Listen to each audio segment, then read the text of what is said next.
On confond souvent une relation fusionnelle avec une relation très amoureuse parce que, parce qu'on se parle tout le temps, parce qu'on pense, sans cesse à l'autre, parce qu'on a l'impression de ne pas pouvoir vivre l'un sans l'autre. Mais est-ce vraiment, de l'amour ou est-ce parfois le signe que les frontières entre 2 personnes sont devenues floues?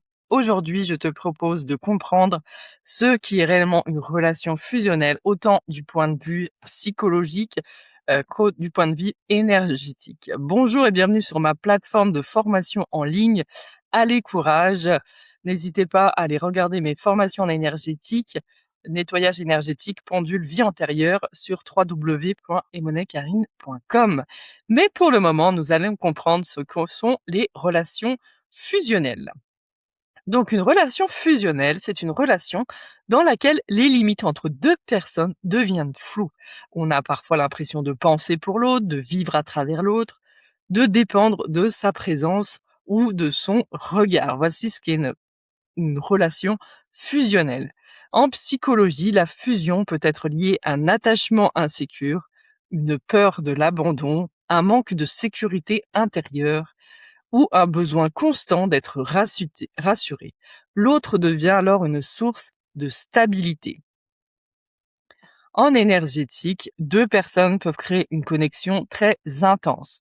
Lorsque les limites énergétiques deviennent poreuses, on peut ressentir les émotions de l'autre, absorber son état et avoir du mal à distinguer ce qui nous appartient.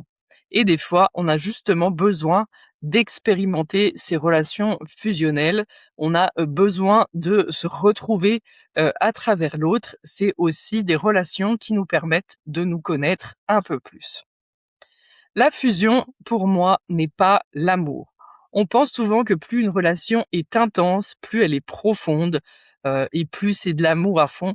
Pourtant, l'intensité n'est pas toujours le signe d'un amour équilibré. Moi, je l'ai, vécu, surtout en amitié, l'amitié fusionnelle. J'ai vécu ça, franchement, mais des dizaines de relations comme ça fusionnelles et ça finissait toujours mal, mais parce que en fait, j'avais, quelque chose de très lourd, à guérir et je recherchais toujours une espèce de moitié à travers l'autre. Et finalement, avec le recul, je me dis qu'aujourd'hui, je préfère beaucoup moins d'intensité et une relation plus saine, en fait. Mais il faut l'avoir vraiment vécu, ces relations fusionnelles, parce que quand on est dedans, on aime tellement ça, c'est tellement une espèce de béquille qui vient nous soutenir et des fois, on en a besoin à certaines périodes de notre vie, hein.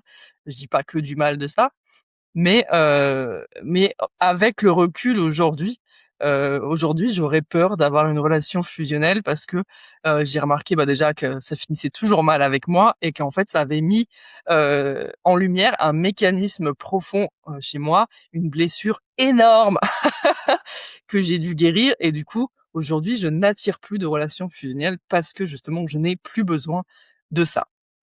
N'hésitez pas dans les commentaires à me dire, votre point de vue là-dessus ou si vous avez vécu ce genre de relation et comment vous l'avez vécu.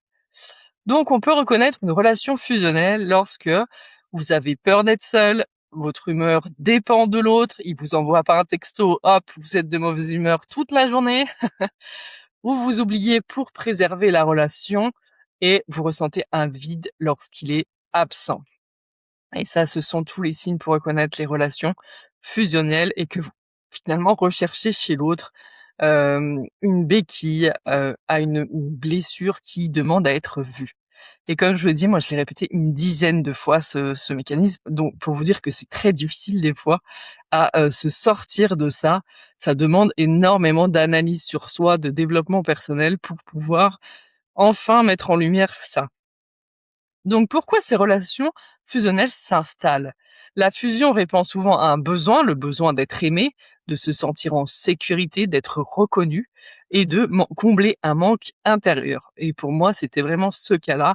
J'avais besoin de combler un manque intérieur, un vide intérieur, parce que je vous en parlerai aussi prochainement. J'avais, une jumelle intra-utérine qui a été complètement invisible. Elle est partie très tôt, donc elle n'a jamais existé et en fait, ça a laissé un énorme vide, en moi que j'ai essayé justement de combler à travers ces relations fusionnelles. Je cherchais finalement à travers les autres ma jumelle perdue et ça a été un deuil très difficile à faire pour pouvoir me retrouver complètement, pleinement. Voilà. N'hésitez pas aussi à me dire si un jour vous avez le même cas. J'aimerais bien échanger justement avec des personnes qui ont eu des jumeaux perdus. Le piège, donc au début de la fusion, peut donner une impression de proximité, genre c'est le coup de foudre et avec le temps, ben, elle peut justement étouffer, la relation. Parce que chacun perd progressivement son espace, personnel.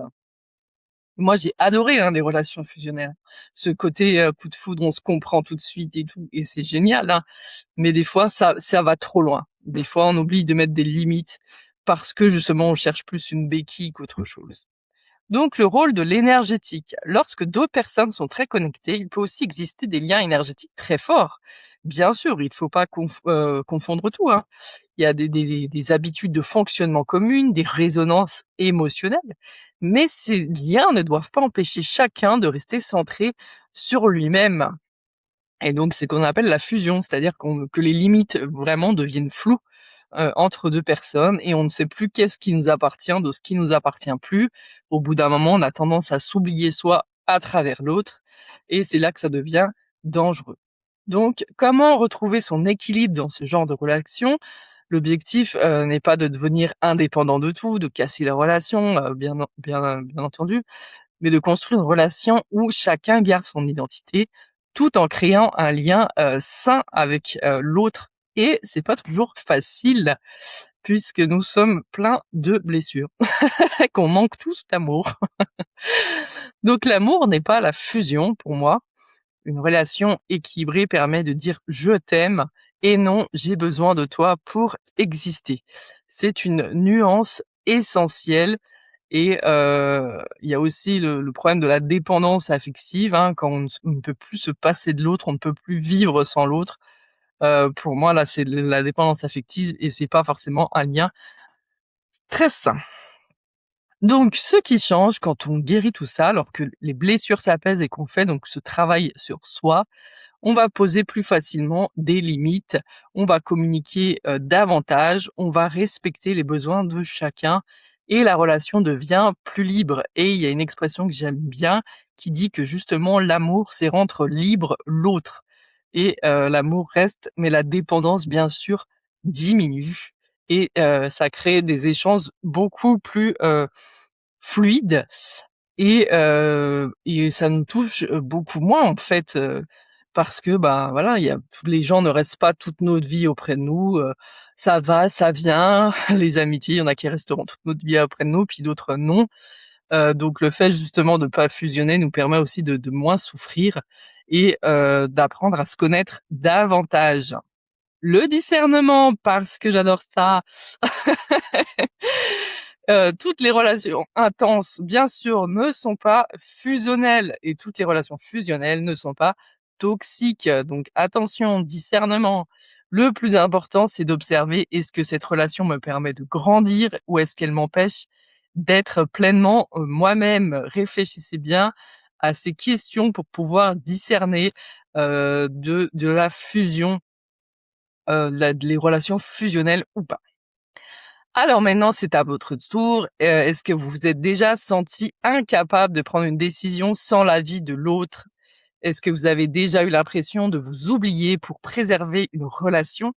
Ou faites-vous facilement la différence entre l'amour et les besoins de l'autre? Prenez un instant pour réfléchir à tout ça et si vous avez bien sûr envie de partager vos expériences, n'hésitez pas. En conclusion, une relation fusionnelle n'est pas seulement une histoire d'amour, c'est souvent une rencontre entre deux histoires, deux besoins et parfois deux blessures. Comprendre ces mécanismes, qu'ils soient psychologiques ou énergétiques, ne sert pas à remettre en question l'amour. Cela permet de construire des relations où chacun peut aimer profondément sans se perdre lui-même. Et c'est ça l'amour. C'est ça l'amour. C'est rester libre mais être ensemble.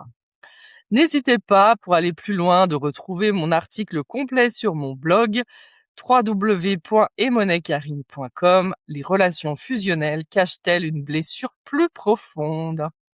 N'hésitez pas aussi à rejoindre les chroniques de Karine. Tous les mardis, je partage une nouvelle histoire. Vous pouvez bien sûr, répondre par mail pour me partager vos expériences.